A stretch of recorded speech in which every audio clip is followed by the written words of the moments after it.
नमस्कार दोस्तों, बहुत ज़्यादा स्वागत है आपका डुग्गर विरसा यूट्यूब चैनल। आज हमारे साथ हैं अभिषेक बनोत्रा जी, जो कि हमें गाइड करेंगे बैंकिंग सेक्टर में जॉब को हम कैसे प्राप्त कर सकते हैं।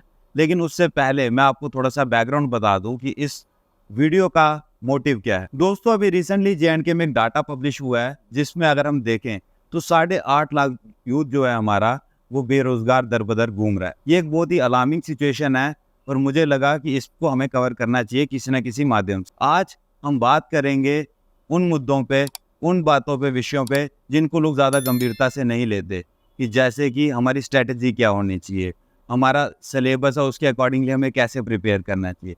ये बहुत छोटी-छोटी बातें हैं, लेकिन इनकी वजह से बहुत ही बड़े-बड़े सिद्धांतिक चेंजेस आते हैं। तो दोस्तों, सबसे पहले मैं बनोत्रा जी का शुक्रिया अदा करना चाहूँगा, जिन्होंने अपना कीमती समय दिया हमें और आज हमें समझाने आए हैं कि बैंकिंग सेक्टर में हम कैसे घुस सकते हैं। नमस्कार अभिषेक जी। नमस्ते नीर जी, धन्यवाद मुझे फिर से बुलाने के लिए। देखिए, जैसे आपने फैक्ट बताया कि जम्मू में सच में इश्यूज़ हैं। जो भी अकाउंट असिस्टेंट फाइनेंस का एग्ज़ाम वो कैंसिल हो गया, जेकेपीएसआई का एग्ज़ाम 2 बार कैंसिल हो गया, तो सारे एग्ज़ाम्स का यही प्रॉब्लम चल रहा है, बच्चे बहुत परेशान हैं। ठीक। अब उस चक्कर में क्या है कि बैंकिंग जो गवर्नमेंट जॉब है, हर साल 6 एग्ज़ाम आते हैं, ठीक है? लेकिन उससे पहले मैं ये बताऊँगा कि बैंकिंग जॉब का क्या हर साल आएँगे, अच्छी-अच्छी वैकेंसीज़ के साथ आते हैं। ठीक। तो अब जब यहाँ की यूथ ने देखा कि ये रिक्रूटमेंट हर साल हो रही है, उन्होंने मैक्सिमम पेरेंट्स भी बोलते हैं, आसपास के जो उनके कलीग्स जो बैंक ज्वाइन कर रहे हैं, वो भी बोलते हैं कि स्टेट के नहीं हो रहे तो आप बैंकिंग वाली साइड आ जाओ। अब उस चक्कर में क्या है कि जम्मू की बहुत सारी यूथ बैंकिंग वाली साइड भी आ गई है। ओके। क्योंकि मैं एग्ज़ाम देने जाता हूँ तो मैं वहाँ देखता हूँ, क्योंकि हम बहुत सारे लोग दिखते हैं मुझे वहाँ पे, और शिफ्ट्स का नंबर भी ज़्यादा हो चुके हैं। और आपको पता ही है, स्पेशली जब से वो लॉकडाउन वगैरह हुआ उसके बाद से गवर्नमेंट जॉब की और वैल्यू बढ़ चुकी है, बिल्कुल। क्योंकि उस टाइम पे लोगों ने सफ़र किया है। ठीक। तो इसलिए आपने मुझे पूछा कि क्या इस पे कुछ कर सकते हैं, तो मैंने कहा कि हाँ, मुझे बैंकिंग जॉब्स की प्रिपरेशन करते हुए एक्सपीरियंस हो गया है। स्टेट का भी है, लेकिन स्टेट का तो चलो बाद में कभी देखेंगे। आज मैं मेनली फोकस करूँगा कि बैंकिंग के कौन कौन से एग्ज़ाम्स होते हैं, जो कोई भी बच्चा जो एक ग्रेजुएट है, ठीक। वो उसके बाद उस लाइन में आ सकता है, उसकी प्रिपरेशन कर सकता है। और बाकी हम देखेंगे कि कौन कौन से एग्ज़ाम्स होते हैं, ये सब चीज़ें। ठीक। जी। तो फिर हम शुरुआत करना चाहेंगे सबसे पहले कि कितने टाइप के बैंकिंग एग्जाम है जिसमें एक बच्चा एलिजिबल होता है और अपीयर कर सकता देखिए, अब जैसे आप सबको पता होगा कि आईबीपीएस एक बॉडी है, ठीक। और वो उसमें जितने भी पब्लिक सेक्टर बैंक हैं वो सारे उसके अंदर आते हैं। ठीक। ऑल इंडिया में 10-12 बैंक हैं। ठीक। पीएनबी हो गया, कैनरा बैंक हो गया, फिर उसके बाद बैंक ऑफ बड़ौदा हो गया, Indian bank, bank of Maharashtra, ऐसे करके बहुत सारे हैं। ठीक। तो आईबीपीएस हर साल एग्ज़ाम्स करवाता है। ठीक। बैंकिंग के जो एग्ज़ाम्स हैं वो मेजरली हर साल जुलाई अगस्त से स्टार्ट होते हैं और दिसंबर तक चलते हैं। ओके। अब जो बैंकिंग के पीओ के एग्ज़ाम होंगे, उनमें क्या होता है कि प्री होगा पहले, वो जो पास करेगा, फिर मेंस होगा, फिर वो जो पास करेगा उसका इंटरव्यू होगा। ठीक। और जो आईबीपीएस के एग्ज़ाम्स होते हैं, उनका रिज़ल्ट आता है 1 अप्रैल, हर साल के 1 अप्रैल को। ठीक। ओके। और साथ ही साथ आईबीपीएस जो है स्टेट वाले एग्ज़ाम करवाता है, कौन से, जो हम जैसे हम जानते हैं ग्रामीण जेकिंग ग्रामीण बैंक को। ओके। तो ऐसे ही हर स्टेट का ग्रामीण बैंक है। ठीक। बिल्कुल। जितने भी एरिया में स्टेट्स हैं उन सब का पीओ और क्लरिकल का एग्ज़ाम भी आईपीएस करवाता है हर साल। तो और उनका रिजल्ट आता है 1 जनवरी को। ठीक। तो ये 2 चीज़ें हो गई। अब जैसे इस साल एग्ज़ाम स्टार्ट हो चुके हैं, अभी लास्ट वीक ही हमारा आईबीपीएस जो है ग्रामीण जेके ग्रामीण बैंक, मैं स्पेशली बात करूँगा, तो उसका पीओ का एग्ज़ाम हुआ है। अब नेक्स्ट वीक अगस्त के 2nd या 3rd वीक में आरआरबी के क्लरिकल का एग्ज़ाम है। ठीक है। ठीक। तो मैं थोड़ा सा आपको पैटर्न के बारे में बताऊंगा, क्योंकि जो बैंकिंग एस्पायरेंट है उसको पैटर्न पता है, जी। लेकिन स्टिल मैं थोड़ा एक बार देख के आपको पैटर्न बता दूंगा। लेकिन मेन हमारा फोकस आज का यही है कि आप क्या स्ट्रैटेजी फॉलो करें। मैं स्टार्टिंग में क्या करता था, अब मैं क्या कर रहा हूँ, क्या और मुझे उससे क्या फ़ायदा हुआ, क्या नुकसान हुआ, ये सब मैं बताऊँगा। हालांकि ये सब चीज़ें मैं अपने इंस्टा पे बताता रहता हूँ, लेकिन इंस्टा पे आपको पता ही है 500-600 फॉलोअर होगा है जो है, तो उनमें से भी चलाने वाले 200-300 होते हैं, और एस्पिरेंट कभी कभार नहीं चलाते हैं, यूज़ नहीं करते हैं, तो वो नहीं देख पाते हैं क्या है क्या नहीं। बिल्कुल बिल्कुल सही कहा। इससे पहले मैं एक चीज़ और बोलूँगा कि जो थोड़े बहुत मेरे नॉन थे, उन्होंने मुझे पूछा कि लॉकडाउन के बाद क्या हमें बैंकिंग के लिए ऑफलाइन कोचिंग करनी चाहिए। ओके। तो मैंने उनको कहा कि आजकल मतलब सबसे स्पेशली कोविड के बाद ना क्या हुआ, लॉकडाउन के बाद जितने भी बैंकिंग के टॉप इंस्टीट्यूट्स हैं ना इंडिया में, वो सब ऑनलाइन आ चुके हैं यूट्यूब पे। बिल्कुल। वो अपना एक तो वेबसाइट पे पेड क्लासेस तो कोर्स करवा रहे हैं, साइड बाय साइड वो यूट्यूब पे भी फ्री पढ़ा रहे हैं हर टॉपिक। ठीक।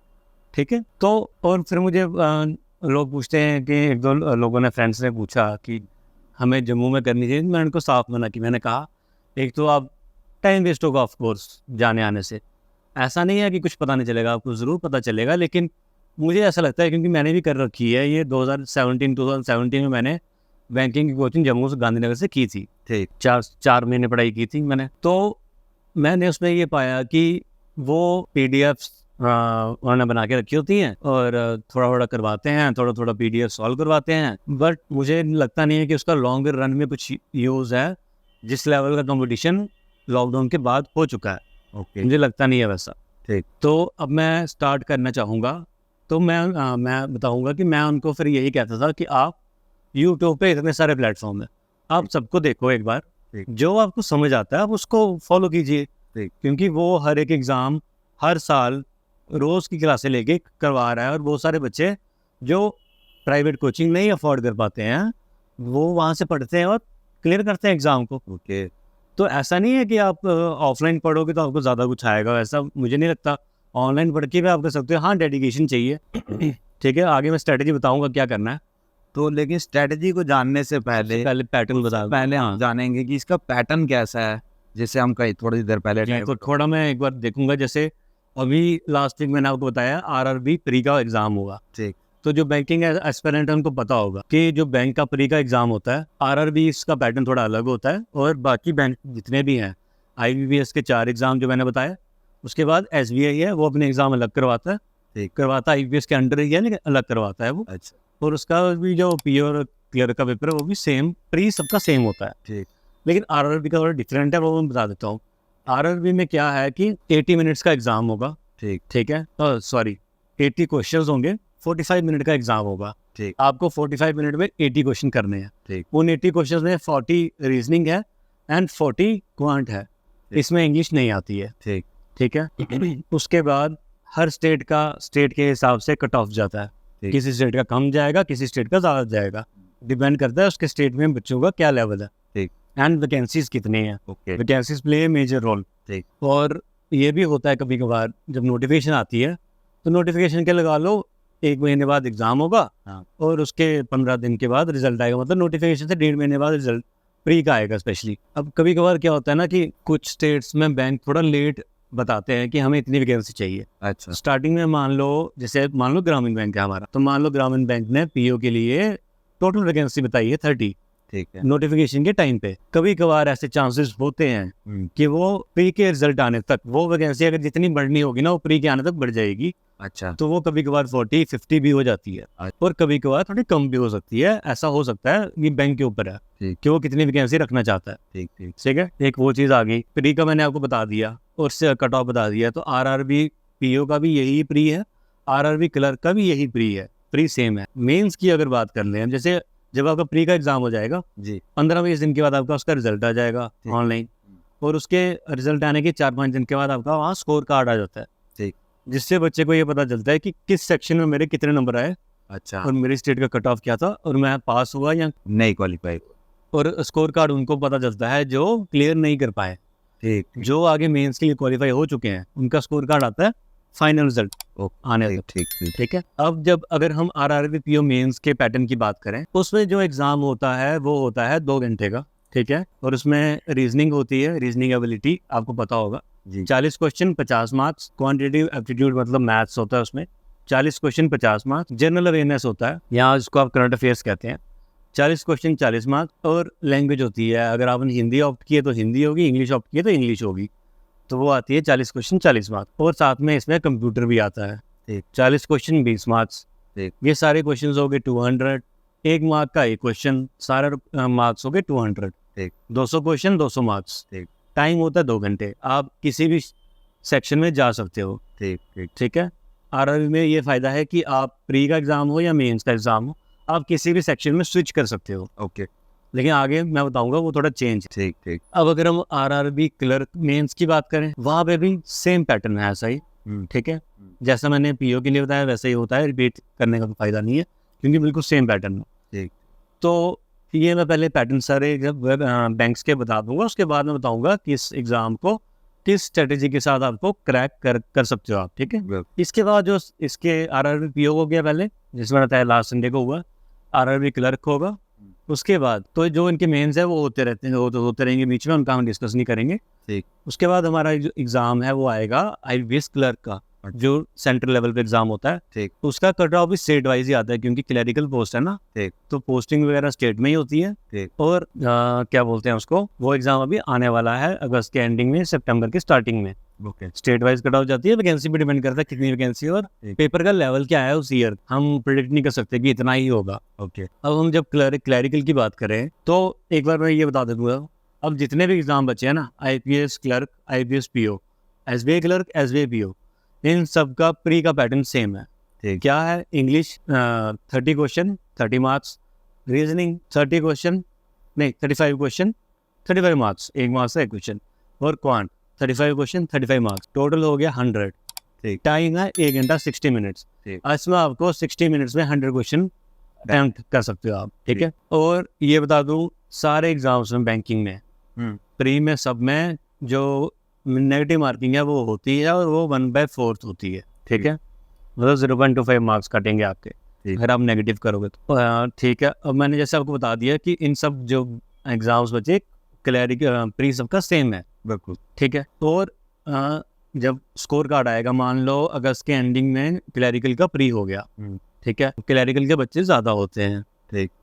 और मान लो कभी 2 शिफ्टें हुई तो एक सैटरडे संडे हो गया, और 3 शिफ्टें हुई या 4 शिफ्टें हुई, एक सैटरडे संडे और एक अगला सैटरडे संडे। इनके एग्जाम आईपीएस के एग्जाम सैटरडे संडे को ही होते हैं क्योंकि उस दिन सब बच्चे फ्री होते हैं। अब इसका भी जब एग्जाम होगा उसके 15 दिन के अंदर अंदर आपका स्कोर कार्ड आ जाएगा, ठीक है। स्कोर कार्ड मतलब रिजल्ट आएगा, रिजल्ट आने के 5 दिन के बाद स्कोर कार्ड आ जाएगा, जिसमें आप ये देख सकते हो मेरे इंग्लिश के जो 30 क्वेश्चन थे उसमें कितने नंबर आए, रीजनिंग के 35 क्वेश्चन थे कितने नंबर आए, और क्वांट के 35 जो क्वेश्चन थे तो कितने नंबर आए।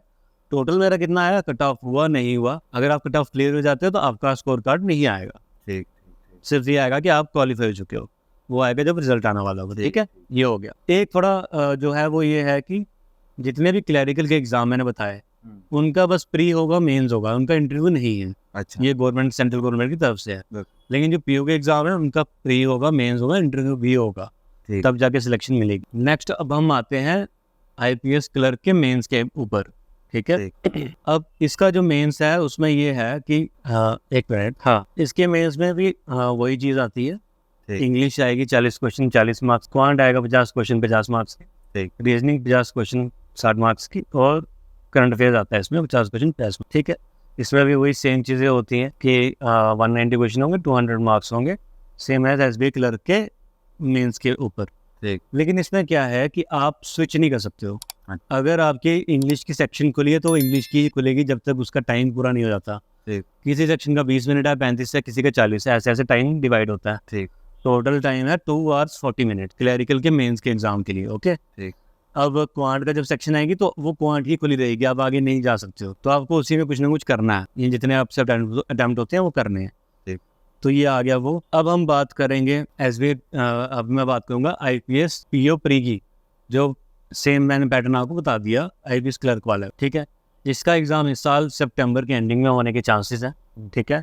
नोटिफिकेशन अभी आउट है, अगर आप फॉर्म भरना चाहते हो, एग्जाम में अपीयर होके अब एक बार एक्सपीरियंस करना चाहते हो, एग्जाम किस लेवल का है, क्या है, स्ट्रेटजी तो मैं बता दूंगा आपको, क्या करना है वो भी बता दूंगा।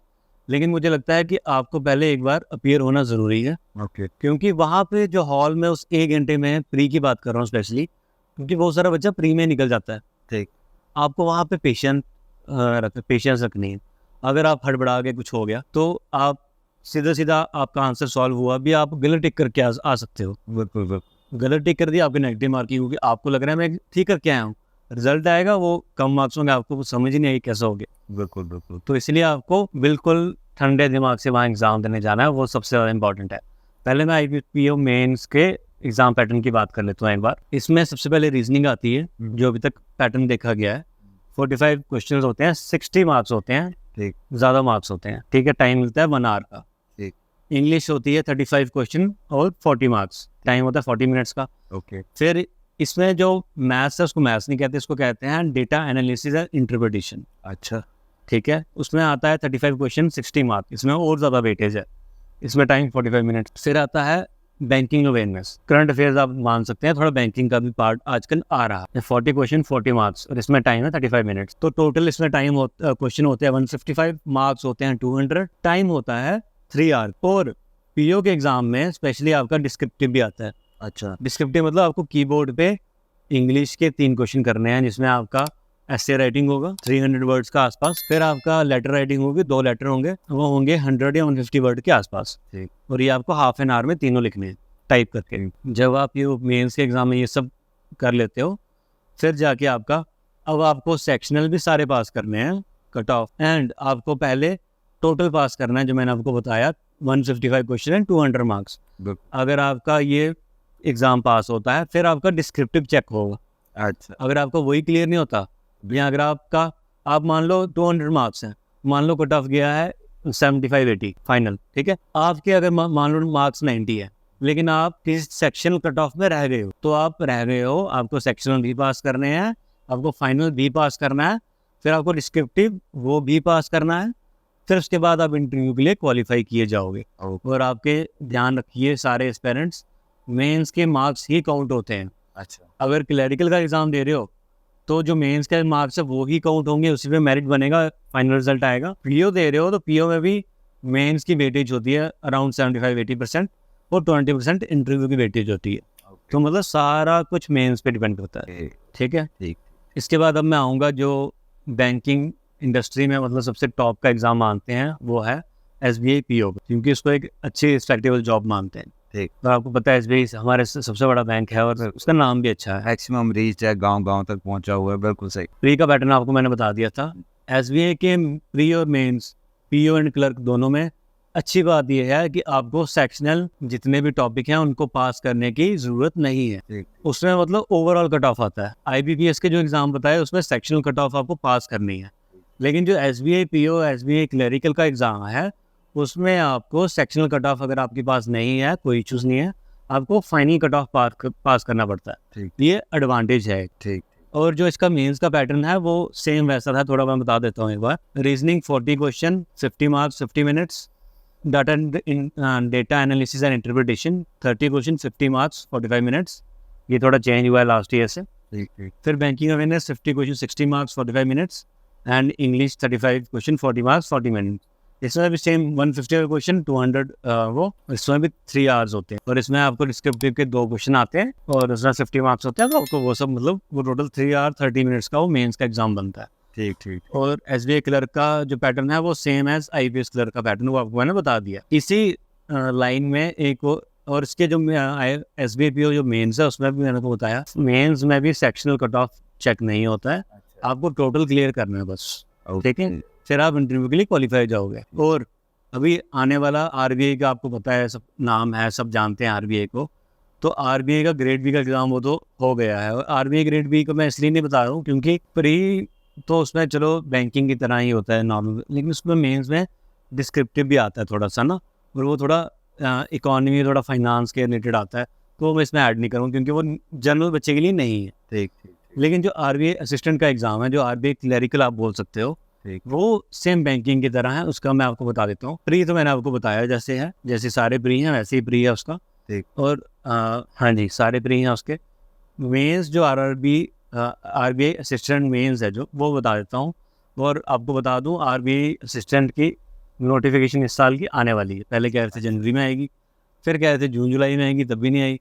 अब कह रहे कि सितंबर में आने वाली है, तो वो आएगी ज़रूर। इसमें 40 क्वेश्चन इंग्लिश के होते हैं, 40 मार्क्स होते हैं, 30 मिनट्स होते हैं। क्वांटिटेटिव एप्टीट्यूड होता है 40 question 40 marks 30 minutes. Computer awareness होता है 40 क्वेश्चन 40 मार्क्स 20 मिनट्स।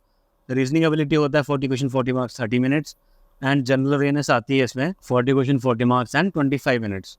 टोटल होता है 200 क्वेश्चन 200 मार्क्स। टाइम होता है वही 2.5 आवर के आसपास, ठीक है। अच्छा, अब जो क्लरिकल का एग्ज़ाम है उसमें क्या है, एक और इम्पॉर्टेंट चीज़ है। अगर आप पेपर क्लैरिफाई कर लेते हो पूरा एंड तक। क्लरिकल का एग्जाम है, चाहे आरबीआई असिस्टेंट का एग्जाम है या फिर कोई भी रूरल बैंक का है या उसका है, आपको एक लैंग्वेज प्रोफिशिएंसी टेस्ट होता है। मतलब आपको 10th क्लास में हर स्टेट की एक लैंग्वेज है, किसी की इंग्लिश, किसी की हिंदी और किसी की तमिल, तेलुगु, जैसे जो रीजनल लैंग्वेज है वैसी। और हमारे जम्मू में डोगरी, वो सिर्फ ग्रामीण बैंक में होती है और आरबीआई में होती है। तो उसमें क्या है, एसबीआई क्लर्क में भी जितने भी क्लरिकल एग्जाम, उसमें क्या है, आपको ये लैंग्वेज प्रोफिशिएंसी टेस्ट भी हो सकता है। क्या होता है जनरली, जब आप थोड़ा एक्सपीरियंस्ड हो जाओगे इस बैंकिंग एस्पिरेंट की जर्नी में, तो अब मान लो जैसे JNK की बात करूँ मैं, ठीक है, मान लो एसबीआई क्लरिकल का एग्ज़ाम नोटिफिकेशन आई है, तो मान लो सीटें आई हैं जम्मू में क्लरिकल के लिए, टोटल सीटें आई हैं 35। आप सोचोगे यार मैं 2 साल से 1 साल से तैयारी कर रहा हूँ और 35 सीट्स हैं, बहुत कंपटीशन है, मैं क्या करूँ। कुछ बच्चे आउट ऑफ स्टेट भी भरते। अच्छा। बट क्लरिकल का बस ये है कि आपको फिर उसी स्टेट में काम करना पड़ेगा। अच्छा, ठीक है। लेकिन अगर पीओ आप किसी भी कोई भी एग्जाम सेलेक्ट करते हो, तो पीओ में आपको वो ज्यादातर आउट ऑफ स्टेट ही लगाते हैं स्टार्टिंग में, क्योंकि पीओ एक ऑल इंडिया का एग्जाम है। ठीक, स्टेट वाइज नहीं होता वो। लेकिन जो क्लरिकल के एग्जाम जितने भी हैं वो सारे स्टेट वाइज होते हैं। तो इसलिए आपको स्टेट में ही काम करना पड़ता है। लेकिन आप किसी अदर स्टेट में जहाँ पे वैकेंसी अच्छी है, और मान लो एग्जाम्पल लेते हैं गुजरात, ठीक, मान लो JNK में जैसे मैंने बताया एसबीआई क्लर्क में वैकेंसी आई 35, गुजरात में वैकेंसी आई 200। आपको लग रहा है बहुत अच्छी वैकेंसी है, मेरा वहाँ अच्छा चांस बन सकता है, लेकिन वहाँ पे चाहिए गुजराती लैंग्वेज एग्जाम क्लियर होने के बाद। तो आप ये सोच रहे हो, अगर आप ये सोचते हो कि मेरे को 2 साल हो गए हैं और अब मेरा लास्ट स्टेज आ गई है, मतलब मेरी एंड स्टेज आ गई है, एज बता दूं आपको, ग्रेजुएशन चाहिए, कोई भी ग्रेजुएट हो बैंकिंग एग्जाम में अपीयर हो सकता है। ठीक। एज की अगर बात करें तो क्लरिकल के जितने एग्जाम है सब में 28, पीओ के जितने एग्जाम है सब में 30।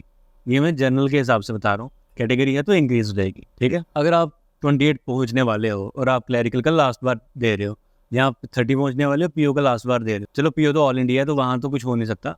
क्लरिकल आप आउट ऑफ स्टेट जाके भी दे सकते हो।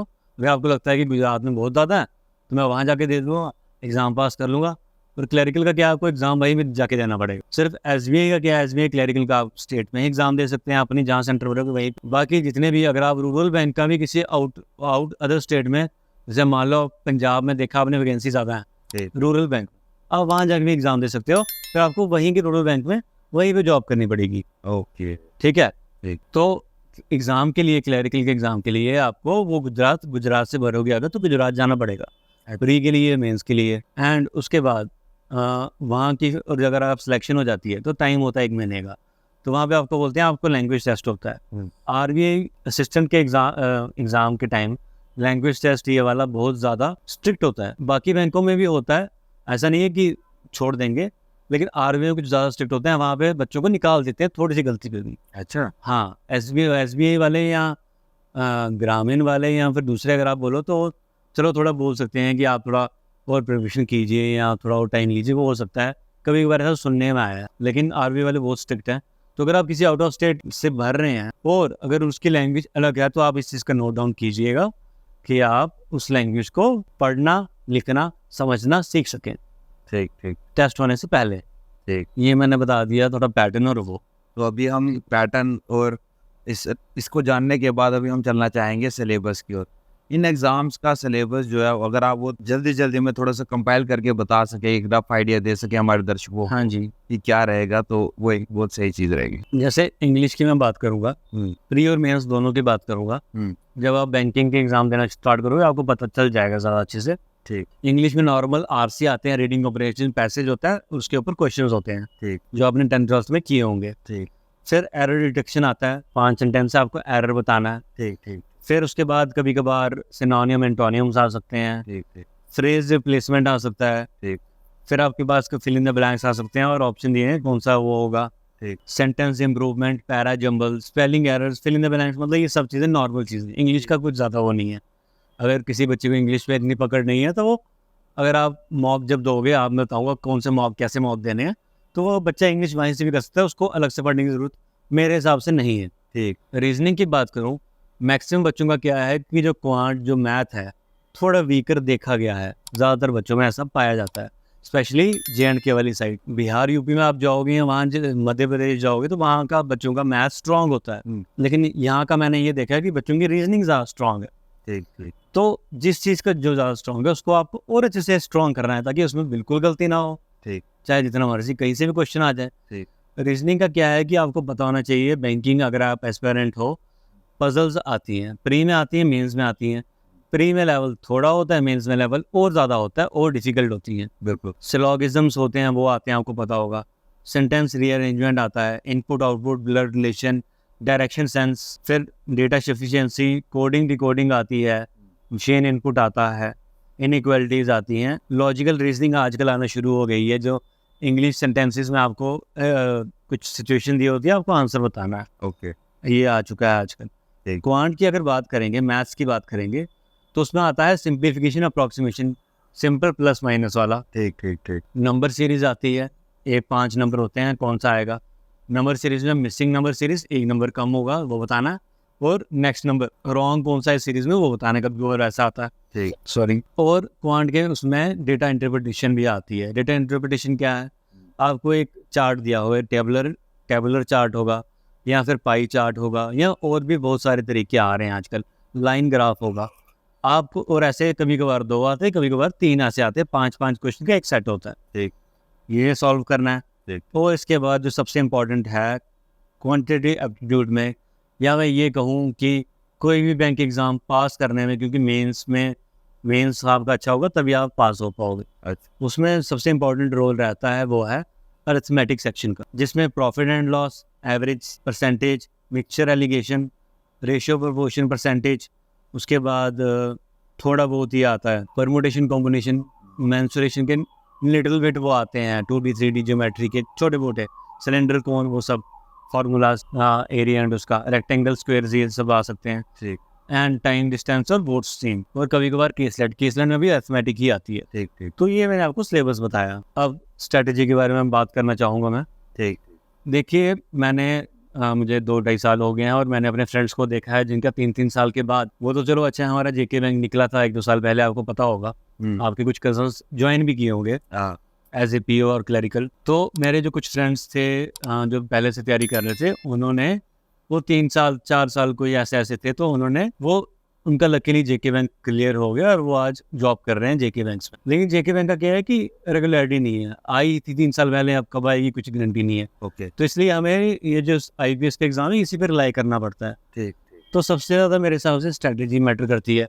देखिए, मैं आपको सीधा नाम बताऊंगा, किसी की प्रमोशन नहीं कर रहा हूँ, कुछ नहीं कर रहा हूँ, जो मुझे लगा है मैं वो बताऊंगा ठीक कि कौन सा सबसे इम्पोर्टेंट मैं बोलूँ स्ट्रेटेजी में। मान लो आपने सिलेबस कर लिया, ठीक है, और आपको ये बता दूं प्री और मेंस का आपको एक साथ पढ़ना है। ऐसा नहीं है पहले मैं प्री का पढ़ लूँगा, पास करूँगा, फिर मेंस का पढ़ूंगा। प्री और मेंस के बीच में टाइम नहीं मिलता है, मुश्किल से 15 दिन 20 दिन, मैक्सिमम 1 महीना ठीक टाइम नहीं मिलेगा आपको। तो फिर आप बोलोगे कि मैंने मेंस नहीं पढ़ा, तो आपकी गलती है। ठीक ठीक ठीक और जैसे कि मेंस में जनरल अवेयरनेस भी आती है, तो आपको स्टार्टिंग से ही प्री पढ़ना है। मतलब जितना मैंने सिलेबस बताया आपको, वो सारे टॉपिक्स आपको बेसिक से पढ़ने हैं, ठीक उनकी नॉलेज होनी चाहिए। फिर आपको देखना है कौन से टॉपिक मुझे अच्छे आ गए, उनको आपको और स्ट्रॉन्ग करना है ठीक कि किसी भी तरह का क्वेश्चन आ जाए मैं सॉल्व करूं। बिल्कुल और जनरल अवेयरनेस रोज के पढ़ोगे तो ज़्यादा अच्छा रहेगा। बच्चे क्या करते हैं, जब उनका प्री क्वालिफाई हो जाता है और मेंस के लिए 15-20 दिन बचे होते हैं, फिर वो सोचते हैं यार हमने करंट अफेयर्स पढ़ा नहीं। तो और करंट अफेयर्स बैंक में आता है, मान लो अगर आपका सितंबर में कोई एग्जाम है मेंस का, तो कम से कम उस जिस महीने में एग्जाम है उस महीने से 4 पिछले महीने आपको करंट अफेयर पढ़ना है, थोड़ा बैंकिंग अवेयरनेस, थोड़ा करंट अफेयर्स। ठीक तो अगर आप कहो कि मैं उन 15-20 दिन में पढ़ूंगा, तो आप पढ़ भी लोगे, मान लो आप पढ़ भी लिए, लेकिन आपको वो याद ही नहीं रहेगा, क्योंकि वो टर्म्स और वो इतनी सारी चीज़ें, इतनी स्कीम्स आजकल आ गई हैं कि आपको वो याद ही नहीं रहेंगे। आप वहाँ जाके कंफ्यूज हो जाओगे एग्जाम में। आप सोचोगे आता तो था, पढ़ा तो था, आंसर सब लग रहे हैं, क्या करूँगा। इसलिए आपको जितना भी बैंकिंग अवेयरनेस है, मैं ये सजेस्ट करूँगा स्टार्टिंग से रोज़ पढ़ते रहें। रोज़ क्या है, आपको मुश्किल से एक दिन के 15-20 क्वेश्चन मिलेंगे, उससे ज़्यादा नहीं मिलेंगे। ठीक अगर आप रोज़ करते रहे। अगर आप रोज़ नहीं कर पा रहे हो, आप बिज़ी हो किसी और, आप साथ में ग्रेजुएशन कर रहे हो, आप PG कर रहे हो, कुछ भी कर रहे हो, आप बिज़ी हो, तो मैं कहूँगा आप वीकली पढ़ लो। ठीक संडे आता है, जिस दिन छुट्टी आती है उस दिन पढ़ लो, ठीक। लेकिन हर वीक या हर मंथ आप ज़रूर पढ़ो करंट अफेयर्स, वरना आपको एंड में बहुत प्रॉब्लम हो जाएगी।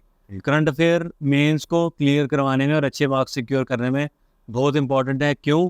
क्योंकि मेंस, चाहे क्लरिकल का मेंस हो चाहे PO का मेंस हो, आजकल टफर साइड पे हो गया है। ओके क्वेश्चंस टफर आते हैं, आप वहाँ पे जाके सोचोगे हो जाए, आप सोचोगे कि हो सकता है, लेकिन जब आप करने बैठोगे आपका टाइम वेस्ट होगा, नहीं हो पाएगा, लेवल वैसा हो चुका है। ठीक। इंग्लिश आपको वहाँ पास करवाएगी अच्छे मार्क्स से, जनरल अवेयरनेस आपको पास करवाएगी अच्छे मार्क्स से, और उसके बाद अगर आपका क्वांट्स अच्छा है तो क्वांट्स, रीजनिंग अच्छा है तो रीजनिंग। ठीक।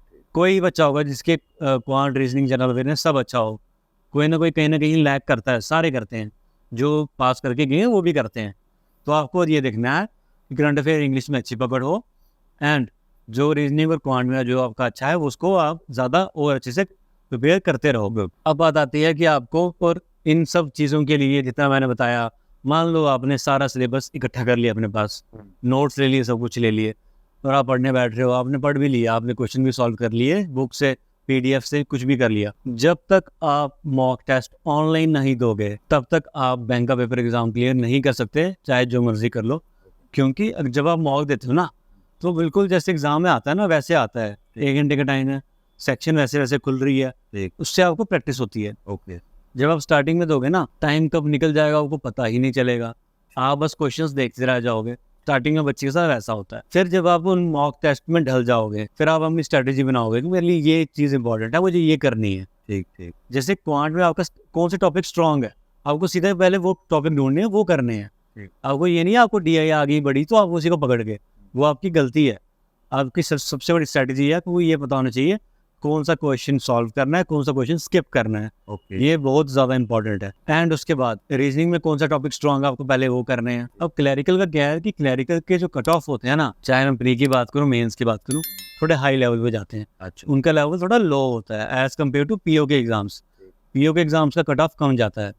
जैसे अभी थोड़ी सी कट ऑफ से बात कर लेता हूँ, जैसे लगा लो आरआरबी पीओ, ठीक है, जो लास्ट ईयर था, तो मैंने बताया 80 मार्क्स होते हैं। प्री का जो कट ऑफ था 80 में से 47 48 था आई थिंक, जितना मुझे याद है। ठीक। ठीक है, और बाकी स्टेट्स का 54 54 ऐसे था। क्लैरिकल की अगर मैं बात करूँ तो क्लैरिकल का 80 में से 70 71 कट ऑफ था, इतना ज़्यादा।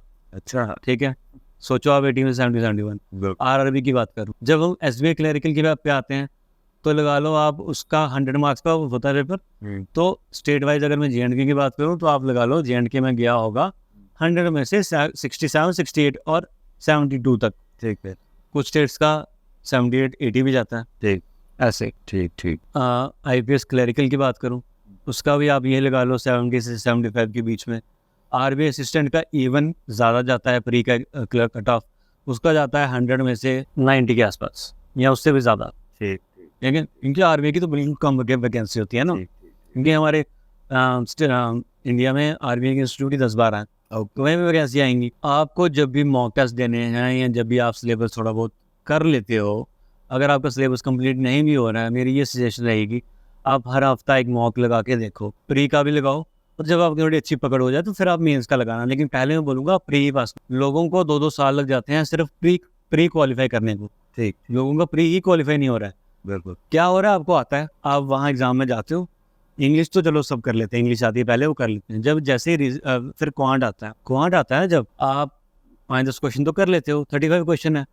जब आप आगे जाते हो आप स्टक हो जाते हो, फिर आप छोड़ते छोड़ो इसको, अगला करता हूँ, करते करते करते करते कुछ नहीं होता है, टाइम निकल जाता है। ठीक। आप देखते हो मेरे 35 में से अटेम्प्ट कितने हुए, 12 13 15, आप डिमोरलाइज हो जाते हो। उस डिमोरलाइजेशन की वजह से अगर आपका रीजनिंग स्ट्रांग था तो उसमें भी आपका जितना अच्छा आपका वो क्या बोलते हैं परफॉर्मेंस है वो थोड़ा परफॉर्मेंस कम हो जाती है। तो अगर आपका अटेम्प्ट वहाँ कम होता तो इसलिए मैंने आपको सजेस्ट किया कि आप मॉक टेस्ट दीजिए, उस पर आपको आपकी रियल परफॉर्मेंस पता चलेगी और आपको ये पता चलेगा कि एग्जाम में अगर मेरे से ऐसा हो जाए तो मैं कैसे अपने आप को काम करूँ, और मुझे अगर ऐसा हो जाए तो टेंशन नहीं लेनी है, अगली सेक्शन में जाना है, उसमें अच्छा करना है। तो ये हो गया। अब मैं थोड़ा ये बता देता हूँ कौन से मॉक देने चाहिए आपको। ठीक। अगर किसी भी बैंक के एग्जाम का आपका बिगिनर लेवल है, मान लो आपने 1-2 महीने की तैयारी की है और फिर आप मॉक दे रहे हो, तो मुझे जहाँ तक अच्छा लगता है वो है टेस्ट बुक।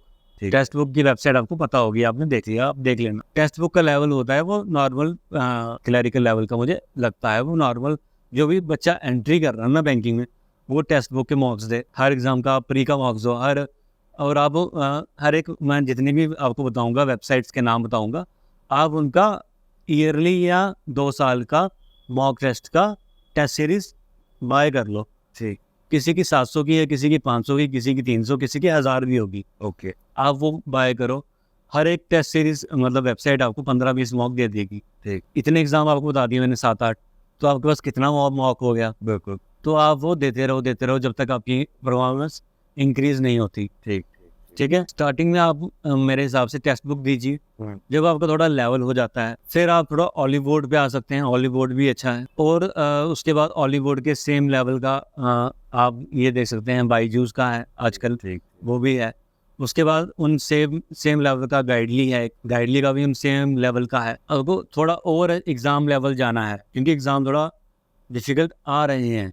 पिछले साल जो आरआरबी का मैं एग्ज़ाम दे के आया हूँ लास्ट वीक, पिछले साल जो आरआरबी दिया था उसका लेवल जो था और इस साल के लेवल में चेंज आया है काफ़ी। अच्छा। बच्चों के अटेम्प्ट्स कम हुए हैं क्योंकि टफर साइड हो गया थोड़ा। ओके। क्वेश्चंस की लेंथ बढ़ा दी है, वर्ड्स इंक्रीज कर दी हैं। अच्छा। ठीक है, तो इसलिए एग्ज़ाम लेवल देखना हो तो प्रैक्टिस मॉकिंग मुझे ठीक लगा। ठीक। और अभी मेरे दिमाग में कुछ आ नहीं रहा, आएगा तो मैं बताऊँगा आपको। ठीक। हाँ, एक स्टडी नीति है, वो भी है। और अगर आपको थोड़ा हाई लेवल करना है, आपको लगता है कि आप 1-2 साल से प्रिपरेशन कर रहे हो, आपको लगता है मैं ये तो कर लेता हूँ, तो आप स्मार्ट कीड़ा पे जा सकते हैं, वो भी अच्छा है। ठीक। ठीक। लेकिन उसका लेवल थोड़ा हाई है। तो मैं पहले आपको सजेस्ट करूँगा जिस हिसाब से मैंने आपको बताया, आप उस हिसाब से मॉक सीरीज़ को ट्राई कीजिए। बिल्कुल, जैसे कि अभी आप बता रहे थे मॉक के बारे में, इस पे मैं भी ऐड करना चाहूँगा दोस्तों कि अगर हम युद्ध में चले जाएँ बिना अभ्यास के, तो हमारी विजय की जो प्रोबेबिलिटी है वो बहुत ही कम हो जाती है। तो हमें पहले घर से प्रैक्टिस करके जानी चाहिए ताकि हम एग्ज़ाम जिसमें भी अपीयर कर रहे हैं, उसमें हम फ्रूटफुल रिज़ल्ट ला पाएँ। इसके साथ ही एक बहुत ही अहम और बहुत ही बेसिक क्वेश्चन है जो मेरे दिमाग में आ रहा है कि कोई भी अगर बैंकिंग के सेक्टर में गवर्नमेंट जॉब पाना चाहता है, उसको किस एज में उसको शुरुआत करनी चाहिए? ठीक। देखिए, जैसे मैंने आपको बताया कि क्लरिकल की एज है 28 और पीओ की एज है 30। ठीक। और ग्रेजुएशन हमारी जनरली कितने में हो जाती है? 21 में हो जाता है। 21-22 या 23-24 में ग्रेजुएशन हो जाती है, अगर आप इंजीनियरिंग कर रहे हो तो आप देखिए कि अगर आप 22-23 के हो एग्जाम्पल और एज है 28 तक, देखिए मैं एक जनरल बात बता दूँ, बैंकिंग जॉब एक हेक्टिक जॉब है। ठीक। आप उसको एक इजी जॉब मत समझिए। ओके। अगर मेरा ऐसा मानना है, आपने जिसमें भी ग्रेजुएशन की है या जो भी आपका बचपन का एम है, पहले आप उस पर एफर्ट मारिए जितना आप एफर्ट दे सकते हैं।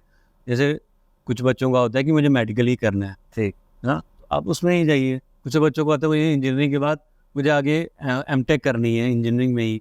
कुछ का होता है कि नहीं मुझे वो करनी है, मास्टर्स करनी है। कोई आर्ट्स के बच्चे हैं, वो कहते हैं हमें पीएचडी करनी है। जैसा जिसका है, मेरा मानना है कि आपने जिसमें अपना यूजी पीजी किया है, आप पहले उस चीज़ में अपना कैरियर तलाशिए। ठीक। अगर आपको उसमें नहीं मिलता है देन आप बैंकिंग में स्विच कीजिए। ओके। तो मुझे ऐसा लगता है, बाकी आपकी अपनी राय भी हो सकती है। And at the same time मैं ये भी कहूँगा, हाँ, अगर कोई बच्चा ये कहता है कि मेरे ब्रदर्स उसमें है, सिस्टर उसमें है, मेरे पेरेंट्स बैंकिंग में है, मुझे भी बैंकिंग करनी है, तो फिर तो आपको वही हो गया ना कि आपका बचपन का वही एम है। तो फिर तो आप सीधा ग्रेजुएशन के बाद इसी में आ जाइए। फिर तो मैं मना नहीं करूँगा आपको यहाँ आने से। लेकिन अगर आप किसी और चीज़ में कर रहे हैं, जैसे अभी मैंने देखा है, अपने फ्रेंड्स को देखा है, खुद को भी देखा है और आसपास जो बच्चे सेलेक्ट हुए हैं उनको भी देखा है, ज़्यादातर इंजीनियर जो बच्चे हैं ना, ठीक, वो ज़्यादातर बैंकिंग वाली साइड आ रहे हैं क्योंकि स्पेशली जे&के में इंजीनियरिंग का इतना स्कोप नहीं है, सिविल इंजीनियरिंग को छोड़ के। ठीक, बाकी जितनी इंजीनियरिंग स्ट्रीम के बच्चे हैं वो सब बैंकिंग में आ ही जाते हैं। ठीक, ठीक, तो इसलिए मैं आपको ये कहूँगा कि पहले आप अपना जिस फील्ड में आपने किया उसको आप परस्यू कीजिए और फिर उसके बाद मैंने आपको स्ट्रेटेजी बताई। मॉक टेस्ट देना बहुत ज़्यादा ज़रूरी है। जब तक आप मॉक नहीं दोगे और आपका मॉक ना इंक्रीज मतलब उसका लेवल अच्छा होता रहेगा दिन बाय दिन। ठीक, मान लो आपने क्लैरिकल का दिया और आपने जैसे क्वेश्चन आते गए सॉल्व किया अपनी 3-4 महीने की प्रिपरेशन के बाद, ठीक, तो कभी आपका जो स्कोर आएगा वो आएगा टोटल 50, कभी आपका 30 भी आ सकता है। फिर आप देते रहोगे आपका 60 पहुंचेगा, 70 पहुंचेगा।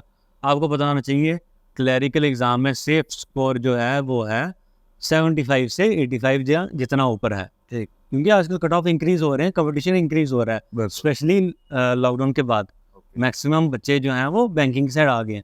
ठीक, क्योंकि वो क्या करें, ये हर साल होने हैं, उनको एक उम्मीद है कि इसमें हो सकता है। और जो पीओ के कट ऑफ्स हैं उनके मैं आपको बोलूँगा कि 100 में से आपको पीओ के लिए आपका सेफ स्कोर जो है वो 55 होना चाहिए। और उसके लिए आपको सोचो, अगर आपको 55 मार्क्स चाहिए, आपका अटैम्प्ट 60 होना चाहिए। क्योंकि अगर कुछ गलत भी हो गया तो वो नेगेटिव मार्किंग कट के आपका इतना स्कोर आए 60, 65, 70 आप वहाँ तक भी जाना तो आप ये तभी जा पाओगे जब आप मॉक टेस्ट को दोगे। ठीक और मान लो आपके, जैसे आप मान लो आपने 2-3 महीने की प्रिपरेशन की है, आपका प्री क्लियर हो जाता है, आप मेंस में जाते हो, ठीक तो आप अगर बिगिनर हो तो आप महीने में 1 दिन मेंस का दो, और बाकी हर हफ्ते या जितना हो सके आप प्री के एग्ज़ाम देते रहो मॉक। लेकिन अगर आपके एग्ज़ाम प्री होते रहते हैं, आपके मेंस नहीं हो रहे, तो मैं आपको फिर ये सजेस्ट करूँगा कि आप प्री के साथ साथ मेंस के एग्ज़ाम मॉक भी देते रहें। और मैं कहूँगा हर एक उसका वेबसाइट का आप ले लें, 500-600 रुपये, 1000 रुपये कुछ नहीं होता है। ठीक। मॉक टेस्ट से आपका स्कोर इंक्रीज़ ही करेगा, डिक्रीज़ कभी नहीं करेगा, क्योंकि वो बिल्कुल एग्ज़ाम इंटरफेस जैसा वैसा ही होता है। बिल्कुल। और मॉक देते टाइम आप बिल्कुल सीरियस रहिए। ऐसा नहीं है कि आप मॉक दे रहे हैं, साथ में खाना खा रहे हैं, मॉक दे रहे हैं या कुछ काम कर रहे हैं। अगर आप ये सब करते हैं मॉक के दौरान, तो फिर आपका मॉक का देने का मुझे लगता है कोई फ़ायदा नहीं है। ठीक। तो ये सब चीज़ें मैंने आपको बताई। मेजर बात यही है, आप मॉक टेस्ट ज़रूर दीजिए। मॉक टेस्ट देने से ही बैंकिंग एग्ज़ाम क्लियर होगा। इंटरव्यू की जो बात है वो बात की बात है। ठीक। इंटरव्यू आप किसी भी ऑफलाइन जाके प्रैक्टिस कर सकते हो, लेकिन वो बात की बात है। मैक्सिमम बैंकिंग का बच्चा ना प्री में ही बाहर हो जाता है, ठीक। क्योंकि उसका वो 1 घंटे का प्रेशर ही नहीं हैंडल हो रहा है, क्वेश्चन ही नहीं सॉल्व हो रहे हैं, उसको क्वेश्चन आते हैं। अगर आपको वही 60 मिनट की जगह अगर आप उसको 100 मिनट दे दो, 90 मिनट दे दो ना, तो वो सारे क्वेश्चन सॉल्व कर लेगा।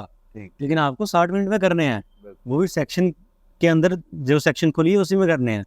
आप स्विच नहीं कर सकते बाकी जो बैंक में बताया आपको। तो वो प्रेशर जो है वहाँ का, वो आपको हैंडल करना पड़ेगा। 1 साल मुझे लगता है आपको ये चीज़ें देखने में लग जाए कि मैं कहाँ लेवल पे पहुँच रहा हूँ। और सेकंड ईयर में आज जाके आपकी परफॉर्मेंस अच्छी होगी अगर आप मॉक, और ये नहीं, आप जैसे मैंने बताया कि जुलाई से दिसंबर तक मॉक बैंकिंग एग्ज़ाम होते हैं, और बीच में आते रहते हैं, बीच में किसी बड़े नए सेंट्रलाइज जो हैं, जैसे NIACL है, जैसे IRDAI है, जैसे सिडबी है, नाबार्ड है, इनके आते रहते हैं। ठीक। आप वो भी दीजिए। लेकिन जो मेन है वो ये इन्हीं 6 महीनों में आएंगे बैंकिंग के। ठीक। तो ऐसा नहीं है कि आपने दिसंबर तक दिया, आपका नहीं हुआ, आप इम्पेशेंट हो गए, आपने बोला कि यार मैं नहीं दूंगा, मेरे से नहीं हो रहा, और आप 6 महीने की या 1 साल की तैयारी के बाद छोड़ गए। ऐसा नहीं होना चाहिए। मेरे दोस्त जो आज JK बैंक में काम कर रहे हैं, वो 4 साल से लगे थे, तो सोचो उन्होंने 4 साल तक यही किया। ठीक। मुझे भी 2-2.5 साल हो चुके हैं, तो मैं भी हूँ। अगर आप किसी और काम, तो देखिए आपको मेहनत तो करनी पड़ेगी। अगर आप किसी भी चीज़ में मेहनत कंसिस्टेंसी से नहीं करेंगे, वो चाहे कोई छोटा एग्ज़ाम हो या इवन कोई आपके घर का काम, कोई बिजनेस हो। अब कोई बिजनेसमैन है, उसको भी रोज़ आके दुकान खोलनी है, वो रोज़ नहीं जाएगा, कैसे उसका काम चलेगा? वैसे ही आपको ये नहीं है कि एग्ज़ाम नहीं हो रहे तो आप घर बैठ जाओ, कुछ और कर रहे हो, आप फालतू यूट्यूब देख रहे हो, रील्स देख रहे हो। ये रील्स यूट्यूब वगैरह में कुछ नहीं रखा है। आपको देखना है आप बैंकिंग की वो क्लासेस, और वो यूट्यूब वाले जो मैंने चैनल्स में बताने लगा हूँ, आप जो आपको टेस्ट सीरीज बताई है, इन सबके यूट्यूब चैनल्स भी हैं, ठीक। आप इनको भी देख सकते हो। फिर भी मैं एक बार रिपीट करता हूँ, तो आप इनके यूट्यूब चैनल्स देखते रहो। इनके आप प्लेलिस्ट में जाओगे, आपको पुरानी वीडियोस दिख जाएंगी, इस साल की, पिछले साल की, उससे पिछले साल की। तो आपका जो टॉपिक वीक है, आप उनकी वीडियोस में जाओ। आपको एक कोई मैथ्स का टीचर अच्छा नहीं लग रहा, आप वहीं और ये सर्च करो, अब वहाँ उसके मैथ्स के टीचर से पढ़ लो, रीजनिंग आप कहीं और से पढ़ लो, इंग्लिश पढ़ने का मन है वो भी आप ये यूट्यूब से पढ़ सकते हो। तो ऐसे आपको जो आपके लिए सूटेबल है वो, लेकिन मेन कंसिस्टेंसी, मॉक टेस्ट रोज़ देना है, करंट अफेयर्स पढ़ते रहने हैं साइड बाय साइड, मेंस के एग्ज़ाम भी देते रहने हैं, प्री का ही नहीं देना है। और आपको पेशेंस रखनी पड़ेगी बैंकिंग के एग्ज़ाम क्लियर करने में, ये तो मैं आपको बता दूँ। ठीक। ठीक। और एक चीज़ और, मैं जैसे आपको बताया यूट्यूब चैनल्स, तो बायजूस बैंकिंग करके है, उनका यूट्यूब चैनल है। टेक्स्ट बुक का है उनका, बैंकिंग चैनल है। ऑली बोर्ड का है, उनका है। फिर उसके बाद हाँ, स्टडी नीति वालों का है, उनका है। और बाकी है, कुछ लोगों ने अनअकैडमी में सब्सक्रिप्शन ली होती है, कुछ ने गाइडली पे लिए, गाइडली वालों का है। तो ये सब जितने भी प्लेटफॉर्म्स हैं, ये सब अपना अपना कोर्सेज भी करवाते हैं, ठीक। पेड भी करवाते हैं, फ्री भी करवाते हैं। ठीक। आपका मन है, जाओ, आपको अच्छा लग रहा है। क्वांट के लिए मैं बता दूं, 2 मुझे ज़्यादा अच्छे लगे हैं जो आज तक, 3 हैं बेसिकली। एक आशीष अरोड़ा सर हैं। आशीष अरोड़ा बैंकिंग आप करोगे आपको मिल जाएगा। कुछ लोगों का उनको समझ, कुछ लोगों को उनसे समझ आता है। कुछ लोगों को कैरियर डिफाइनर है, ठीक। कौशिक मोहांती सर। ठीक। कुछ लोगों को उनका वो भी अच्छा चैनल है। कुछ लोगों का हर्षल अग्रवाल सर का समझ आता है, उनका है लर्निंग कैप्सूल। ठीक है। ये आ गए क्वांट के लिए, क्योंकि क्वांट बहुत सारे बच्चों का वीक। ठीक है। और रीजनिंग के लिए मैं कहूँगा, रीजनिंग के लिए आप गाइडली अच्छा है, वो पकड़ सकते हैं। उसके बाद आप स्टडी नीति में है, वो पकड़ सकते हैं, वो अच्छा है। आशीष अरोड़ा सर में रीजनिंग भी पढ़ाते हैं, वो पकड़ सकते हैं। और बायजूस में रीजनिंग वाले, वो मतलब आप हर एक प्लेटफॉर्म पे अनअकैडमी पे आपको बहुत सारे रीजनिंग वाले मिल जाएंगे। अब कुछ लांबा सर हैं जो रीजनिंग के टॉप मोस्ट माने जाते हैं, तो उनके बैंकिंग क्रॉनिकल है, और भी जो होगा आप कुछ भी जितना का भी मैंने रीजनिंग का नाम लिया है, रीजनिंग के पुनीत सर हैं, पुनीत सर बहुत अच्छी रीजनिंग करवाते हैं। तो ये जितने भी मैंने रीजनिंग वालों के नाम लिए, आप इनकी रीजनिंग यूट्यूब पर सर्च करेंगे तो आपको मिल जाएंगे। तो ऐसा नहीं आपको एक ही प्लेटफॉर्म से सब सारा पढ़ना है, यूट्यूब फ्री है, आप कहीं भी किसी का भी कभी देख सकते हो। तो आप क्वांट का कहीं और से पढ़िए, रीजनिंग का कहीं और से पढ़िए। तो ये सब मैंने एक ओवरऑल आपको बता दिया कि स्ट्रेटजी क्या है, और आपको पेशेंस रखनी पड़ेगी। बैंकिंग एग्जाम आराम से क्लियर होने वाला नहीं है अनटिल अनलेस आप कोई सुपर इंटेलिजेंट बच्चे हो, तो उसका मैं कुछ कह नहीं सकता। तो ये था बेसिकली। तो दोस्तों आज अभिषेक जी ने हमें बताया कि टाइप ऑफ बैंकिंग एग्जाम्स क्या हैं, उसका पैटर्न क्या रहेगा, उसका सिलेबस क्या रहेगा, और सबसे इम्पोर्टेंट उसकी स्ट्रेटजी क्या होनी चाहिए उस एग्ज़ाम को क्लियर करने के लिए। ये एक बहुत ही नोबल कॉज था जिसके लिए भाई जी ने टाइम निकाला। कोई भी बैंकिंग एस्पिरेंट है या आपको कोई कज़न ही है जो बैंकिंग की तैयारी कर रहा है, और आप अगर खुद देखेंगे कोई ना कोई फैमिली में बैंकिंग की तैयारी कर ही रहा है आज के टाइम पे, ठीक। तो किसी को भी कोई सलाह लेनी है, वैसे मैंने सारा वीडियो में कवर कर ही दिया है, लेकिन अगर आपको फिर भी कोई सलाह लेनी है तो आप डिस्क्रिप्शन में सर बता देंगे, आप वहाँ मुझे DM करें, मैसेज करें, मैं आपको सर और हेल्प कर दूंगा कि आप किस लेवल पे हो और आपको कहाँ तक जाना चाहिए। बिल्कुल जितना मुझे नॉलेज है उस हिसाब से। सो ये सब था। थैंक यू सो मच, आपका बहुत बहुत धन्यवाद। बहुत बहुत शुक्रिया भाई जी, आपने हमारे यूथ को आज एनलाइटन किया है, जी। एक नई डोमेन की तरफ उनको पुश किया है। थैंक यू सो मच जी थैंक यू सो मच। और नॉलेज ऐसी चीज़ है जितनी आप शेयर करोगे उतना अच्छा रहेगा। और मैं तो कहता हूँ जिनको किसी भी फील्ड में नॉलेज है, आपको वो किसी भी प्लेटफॉर्म पे आके शेयर करते रहना चाहिए। बिल्कुल सही। कुछ पता नहीं किस इंसान का कहाँ किस टाइम पे आपकी उस नॉलेज से कुछ भला हो जाए, तो आप अच्छा ही कर्म कर रहे हो। बिल्कुल तो ये नॉलेज शेयर करते रहने चाहिए। जी धन्यवाद, जय हिंद। धन्यवाद दोस्तों, जय हिंद।